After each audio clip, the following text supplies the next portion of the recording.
my my neighbors must think that I'm absolutely crazy because a lot of times I'm, well, number one, I look like I do and I'm living next to them. That could be it. But also, sometimes I'm just laughing to myself. This morning I woke up and it was very early. It was like 5 o'clock this morning. It was about 4:45 actually. And I woke up and I thought, man, I'm just going to get up. I'm going to go downstairs for a little bit. And then I hear the little jingle jangle. And what the little jingle jangle is we put a bell on Ziggy from when he was a little puppy.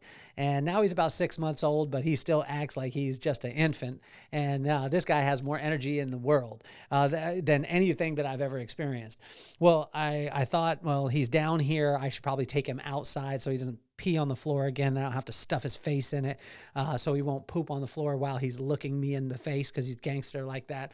So I took him outside, and right before I was about to walk out, I was like, I don't think I need a leash. You know what I mean? It's 5 o'clock in the morning. It's dark outside. There's probably not anyone out there. So I walk out, and sure enough, right as I walk out, I look over, and my neighbor is walking out. His name is Brett, and God love you, Brett. I love you. I'm sorry. But Ziggy just heads right for him and just jumps up and dive bombs him right like in the place where a boy or a guy would not like to get dive bombed. And Ziggy is bouncing off him, and he's very gently and calmly but firmly pushing Ziggy away. And I had just learned some information the other day. My wife was like, hey, I just want to let you know that Bodie, which is Brett's dog of 15 years, had just passed away. And so as my dog is dive bombing Brett in the crotch, very uncomfortable for me. And I'm apologizing. I'm sorry I didn't have the leash, whatever it is. I wanted to address the elephant in the room. And what it was I just wanted to tell him, hey, man, I'm sorry, my condolences. There's nothing you could say when someone has a loss like that. But I said, there's nothing that I'm going to say that's going to make it any better. But I do want to tell you that I'm thinking about you and that I'm praying about you or praying for you and your family. And he's like, oh, man, he gave us 15 good years. And I was thinking in that moment, like, here I am stressed about my puppy that is off the leash and dive bombing Brett. But most likely Brett would like a couple of minutes back, even if the dog was acting up with his dog. So my storm that I was having, he would gladly take a few of the raindrops that are in my storm or, in my head for the dry land that he was dealing with at the time. And it helped me to realize that a lot of times the biggest messes that we ever have in our life are the message that somebody else needs to be able to get them through the day. And little did I know that Ziggy, being Ziggy and having all that energy, was going to bring a valuable lesson today, I hope. But when I sat down and read Proverbs 21, it was just to help us adjust our perspective and see it from someone else's angle, because our worst nightmare is somebody else's dream. So why don't we get this party started?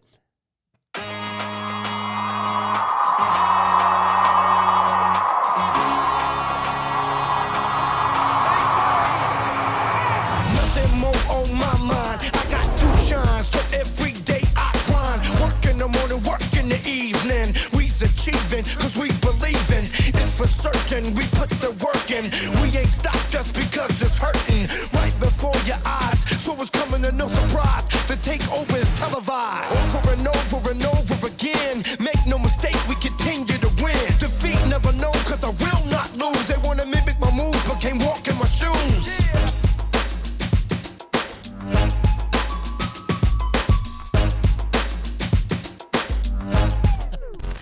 Big shout out to Big Rob, my brother. He got me this shirt, Run DMC. I was so happy. He got it at a record store. I stopped through and got a chance to see him. I think it was a week and a half ago, last week or somewhere around there.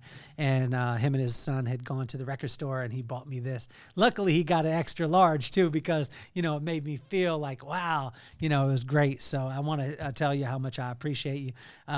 It makes my heart sing that I get a chance to be back in the studio. I was out for a couple of days. I did a keynote in where was it, in Scottsdale, Arizona, for the Your Legacy Summit with Harper Ellis Hair Company, and then I've been kind of out of pocket. I went to Las Vegas the other day, and just for the day, and but it's my honor to be here with you guys, and especially to do episodes of Inchstones. I just got off a podcast literally 2 minutes ago. If you didn't get a chance to be able to check it out, Elisa Doctor.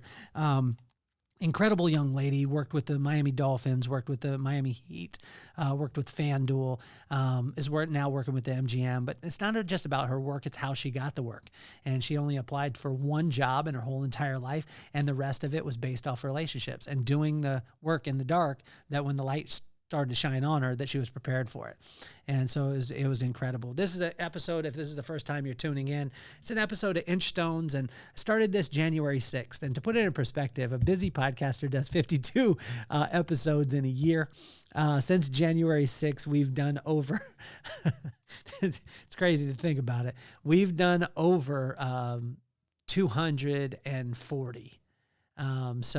242 actually with today's episode. So just to put it in perspective, and the reason why is because I'm so passionate about this. We do the corresponding proverb, corresponding day, and I read the proverb. Like today is Proverbs 21. It's the 21st. It's the day after my oldest brother's birthday. Happy birthday, guy, late. I texted him this morning, and so I'm a bad brother. But it's amazing how God works, because he wrote this, 2,000 or 3,000 years ago, and it applies to today in so many different areas. And so, this experience with Ziggy this morning was pretty crazy. Like, I was tense, I was frustrated. I was like, man, my dog just got in the dewy grass. Now he's dive bombing my neighbor. But it was amazing to see, like, when you look at things from a different perspective, I could be dealing with the biggest challenge in my life, but that could be somebody else's dream to be able to deal with that. And the same thing, so perspective, it's not the circumstances shifting, it's just the perspective. But God, through Proverbs 21 today, brings a ton of wisdom, which is amazing. So we do these episodes every day, or mostly every day if I'm not out of town, and we do that, and I just appreciate you tuning in. So thank you. Make sure you comment, ask questions, anything like that, and share it with all your friends. So let's get into Proverbs 21. The first part of it in verse 1 and 2. From God's point of view, everything is fresh and moving in the right direction. And when I wrote this out, as God started to speak to me this morning through Proverbs 21, and that's in verse 1 and 2, from God's point of view, everything is fresh and moving in the right direction. I wanted to question him on this. I was like, look, there's some times where I don't like where it's moving. I don't think it's fresh. It's kind of stale in my life right now. And God is saying, like, it's fresh for where I need it to be. I'm moving at the pace that I need it to go at, and it's always moving in the right direction. And it's nice because when we see it from his perspective, right, from his point of view, it's always going that way. It's always fresh. It's always going in the right direction. And so when you're with him, you're on the right track. And I want to encourage every one of you that you're on the right track. This one hit hard because it's in verse 3, 6, 7, 8, 9, 14, 15, 17, 18, 19, and 27. Which, when things get repeated like that in verses, what I notice is that it's very, very, very important, and that God wants to drive home that point. And I've been studying the Proverbs for 30 years, right? Corresponding proverb, corresponding days, 31 days in a month, 31 proverbs in the book of Proverbs.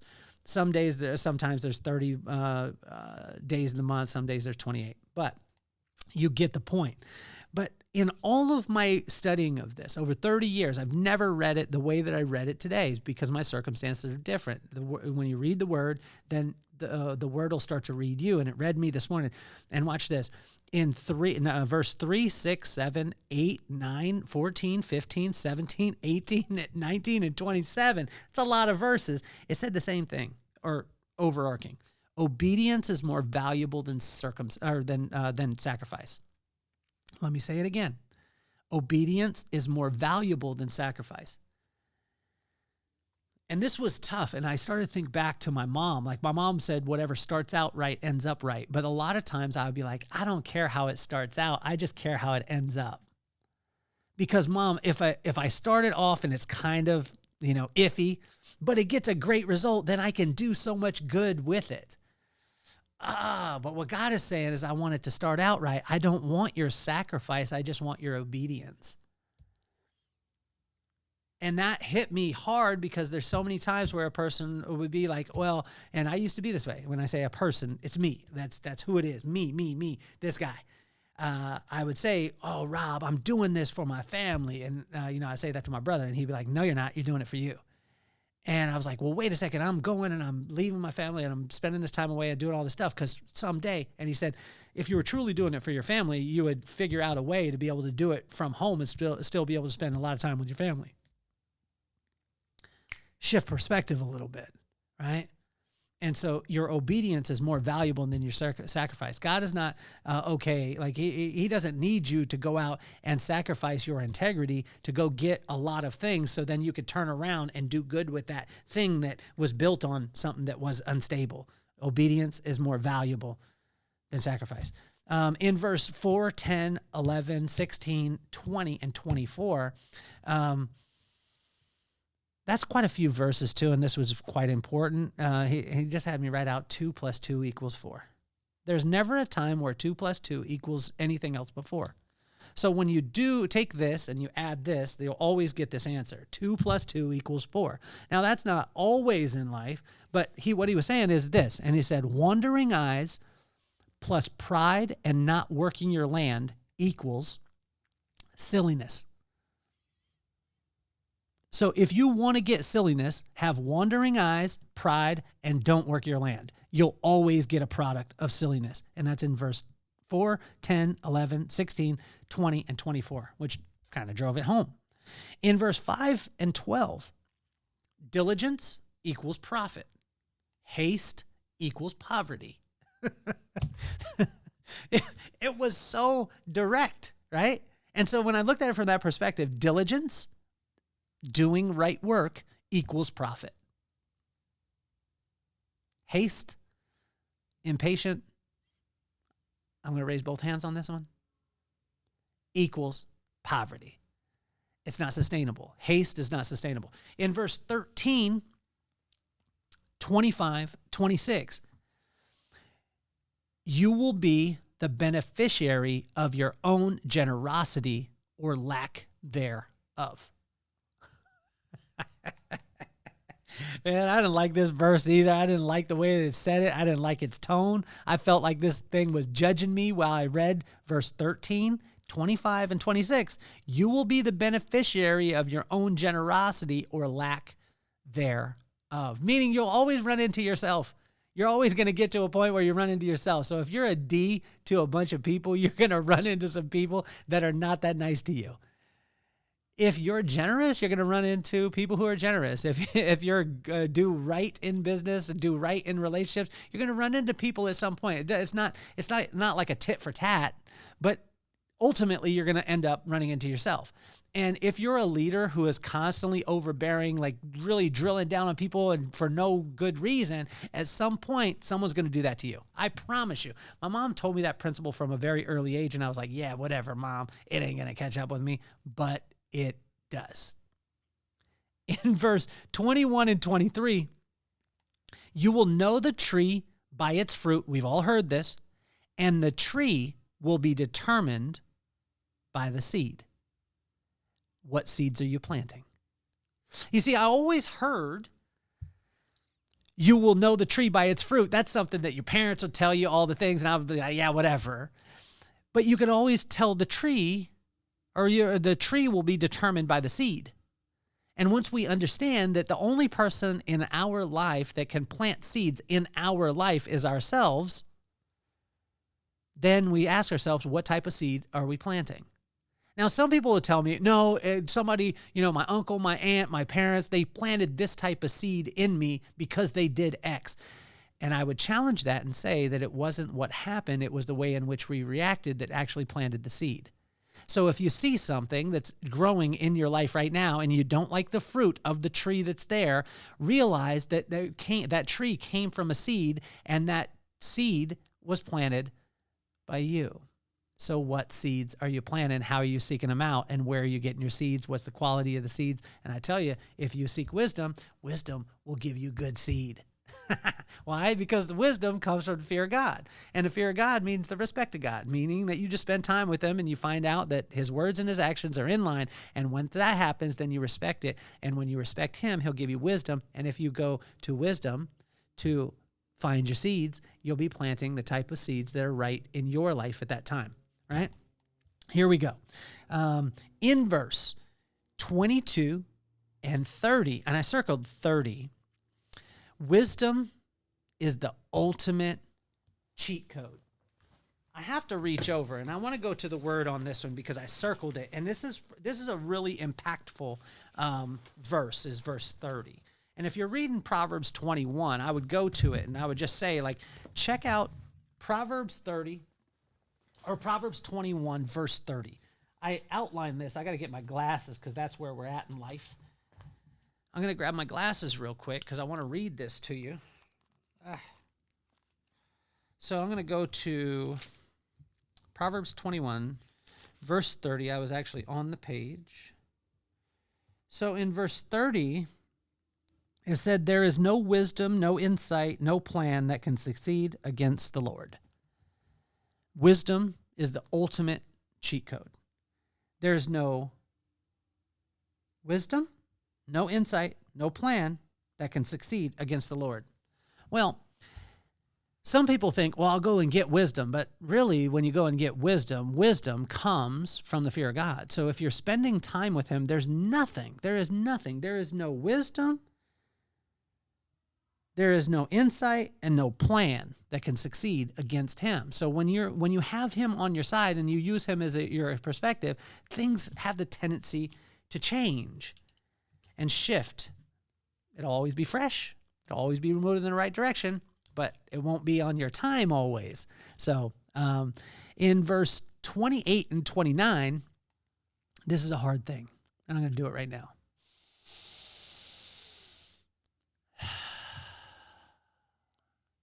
Take a breath, and things will look different. When you take a breath, sometimes your speech slows down. I remember when I first got on the podcast and I started doing these Inchstones, I was like, man, I need to rapid fire every single word, and sometimes I still do. But I tell you, when I take a breath,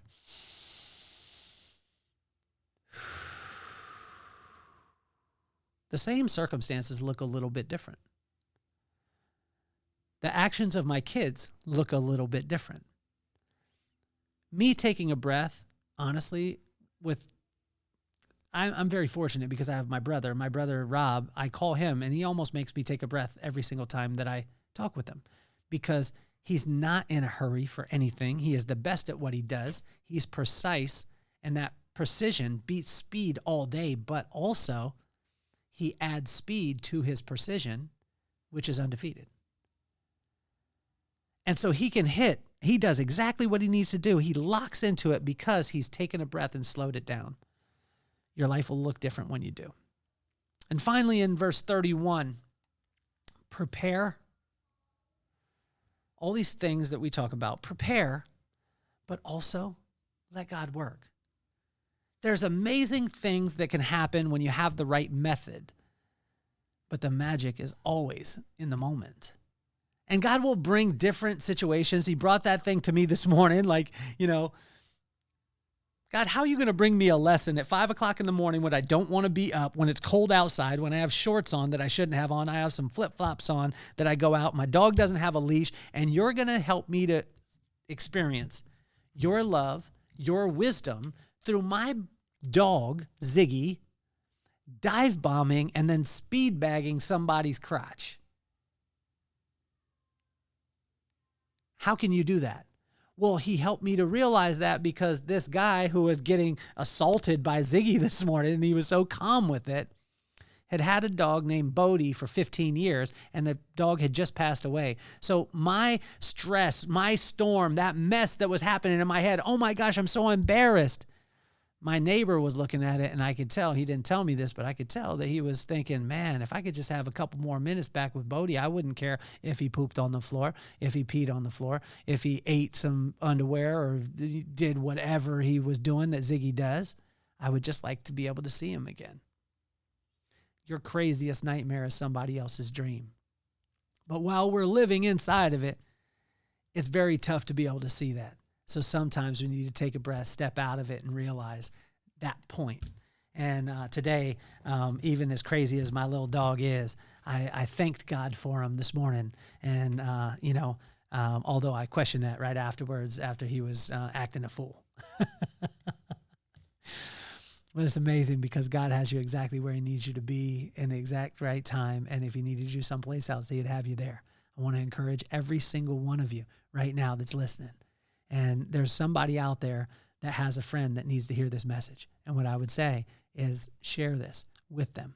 Comment on it, send me a comment, a question, whatever it is. I want to thank you all for tuning in to Inchstones. Make sure you check out Lisa Doctor. She was the last episode that I just had on, and the Vibe Room will be coming soon. My name is Kelly Cardenas. I am so appreciative. My heart is full for being able to be here with you guys and be able to share this with you. I'm going to be in Nashville, Tennessee tomorrow, actually on Saturday, with James Dixon, Larry Namer, the founder of E-Entertainment Network. We're going to be doing something that's going to be benefiting amputees and veterans there, which is going to be amazing. So if you're in the area, it's at the Keystone Resort. It's going to be absolutely amazing. But I love you. I appreciate you. Thank you for letting me be myself. My name is Kelly Cardenas, and I'm officially off the hot seat. Peace, love, and soul, baby.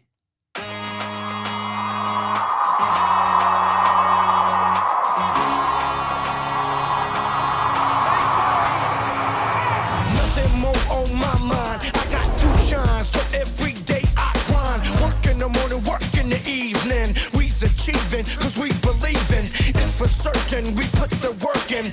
We ain't stopping.